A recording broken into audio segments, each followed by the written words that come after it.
Google, Microsoft, Facebook, Amazon, Apple, लगभग सारी tech companies आपको यहाँ मिलेगी। ये सिलिकॉन वैली नहीं, ये सिलिकॉन वादी है। इजराइल के कोस्टल लाइन से लगा हुआ टेक नेबरहुड आज की दुनिया का इजराइल टेक और स्टार्टअप कैपिटल कहलाया जाता है। इजराइल की कैपिटल सिटी तेल अवीव में 4,40,000 की पॉपुलेशन में लगभग 1700 से ज़्यादा सक्सेसफुल स्टार्टअप्स पर कैपिटा के हिसाब से दुनिया के किसी भी सिटी से ज़्यादा है। इजराइल दुनिया में per capita venture capital investment में सबसे आगे है।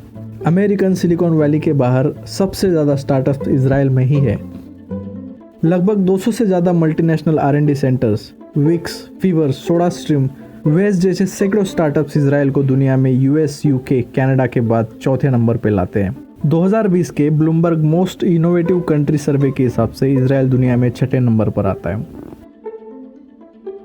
बड़ी मल्टीनेशनल IT कंपनीज को तो और भी देशों ने अट्रैक्ट किया है। फॉर एग्जाम्पल दुबई ने फ्री जोन बनाया है जहाँ पे वो टैक्स कंसेशन और इंफ्रास्ट्रक्चर देके बाकी बड़ी कंपनीज को अट्रैक्ट करते हैं।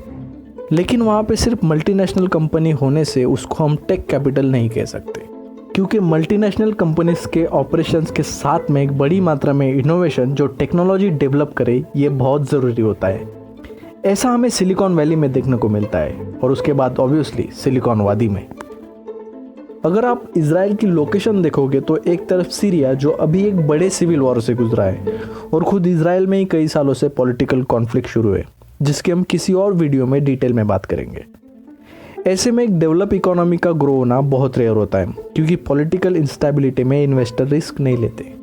बट इजराइल में ऐसा नहीं हुआ। 2009 में डैन सेनोर और सोल सिंगर ने इजराइल को इकोनॉमिक मिरेकल कहते हुए एक किताब लिखी जिसका नाम है स्टार्टअप नेशन। इजराइल को startup nation, IT hub, new take capital ऐसे नामों से जाना जाने लगा।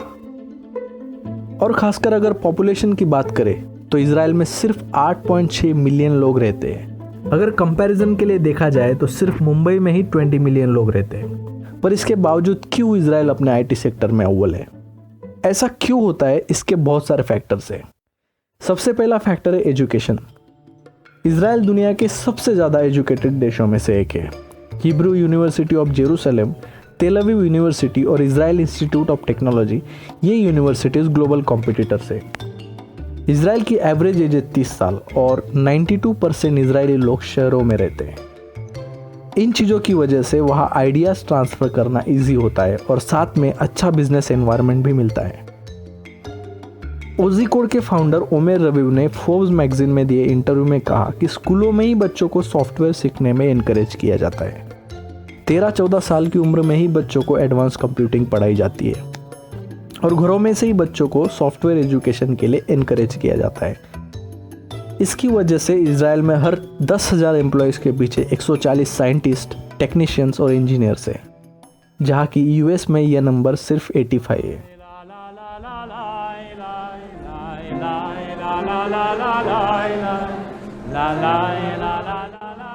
अगर हिस्टोरिकली देखा जाए तो इजरायली लोग सालों से अपने सर्वाइवल के लिए लड़ रहे हैं।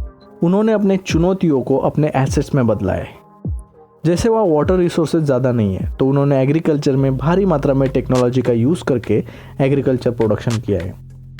जियोग्राफिकली इजराइल के चारों तरफ से उनके पॉलिटिकल एनिमीज़ है, तो उनकी आर्मी को भी उन्होंने बहुत स्ट्रॉन्ग कर लिया है। इजराइल में हर अडल्ट मेल को 3 साल और फीमेल को 2 साल आर्मी में सर्विस देनी पड़ती है।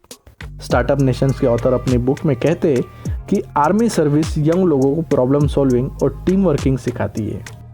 1980s के दशक में इजराइल एक बड़े इकोनॉमिक क्राइसिस से गुजर रहा था। 1980 से 85 तक महंगाई 100% रेट से बढ़ रही थी। इजराइल में दुनिया के अलग अलग हिस्सों में से जू लोग आ रहे थे। लेट 80s में 8 लाख के करीब सोवियत यूनियन के जूज इजराइल में आए। उनमें से कई सारे साइंटिस्ट और इंजीनियर्स थे। आगे जाके यही साइंटिस्ट और इंजीनियर्स इजरायली डेवलपमेंट के गेम चेंजर साबित हुए।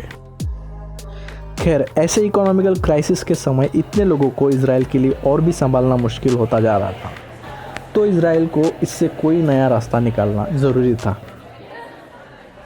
इजरायली एयरफोर्स के एक्स मेजर जनरल डैन टोल्कोवस्की ने 1985 में एथेना वेंचर पार्टनर्स नाम की कंपनी शुरू की। कंपनी का उद्देश्य था नए स्टार्टअप्स को फंडिंग देना। वहीं से एक के बाद एक स्टार्टअप्स और वेंचर इंडस्ट्री की शुरुआत हुई।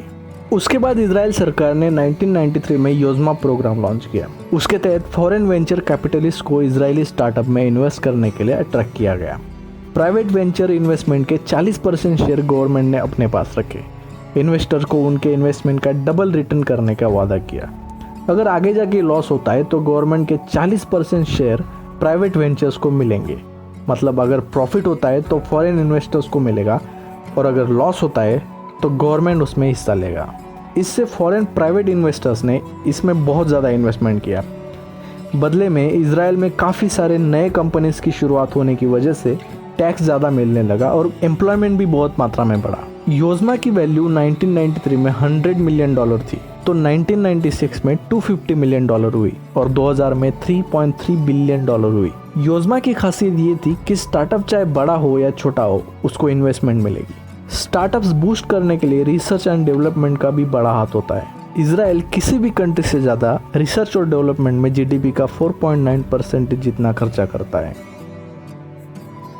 योजना के साथ साथ और एक हिस्टोरिकल इवेंट जिससे इजराइल के टेक्नोलॉजिकल एक्सीलेंस को बूस्ट मिला, वो था तालपियोत प्रोग्राम। 1979 में इजरायली डिफेंस फोर्सेस को हिब्रू यूनिवर्सिटीज़ में फिजिक्स, मैथमेटिक्स, कंप्यूटर साइंस पढ़ाया जाने लगा। इससे इजरायली मिलिट्री इंडस्ट्री के रिसर्च एंड डेवलपमेंट में बहुत ज़्यादा डेवलपमेंट हुआ। इन सब के साथ सबसे इम्पोर्टेंट फैक्टर होता है वो है कम्युनिटी। इजराइल में मोस्टली ज्यू कम्युनिटी रहती है, जिनमें से 2/3 लोग न्यू कमर्स है। दुनिया में 170 नोबेल प्राइज विनर ज्यू है। इजरायली स्टूडेंट्स को उनसे भी प्रेरणा मिलती है। कहीं ना कहीं इनोवेशन इजरायली सोसाइटी का हिस्सा है। इजराइल के इस डेवलपमेंट से दुनिया भर के बाकी देशों को बहुत कुछ सीखने को मिल सकता है। इंडी एक हिंदी कंटेंट क्रिएशन चैनल है, उसको सब्सक्राइब करके प्लीज़ उसको सपोर्ट कीजिए। Thank you.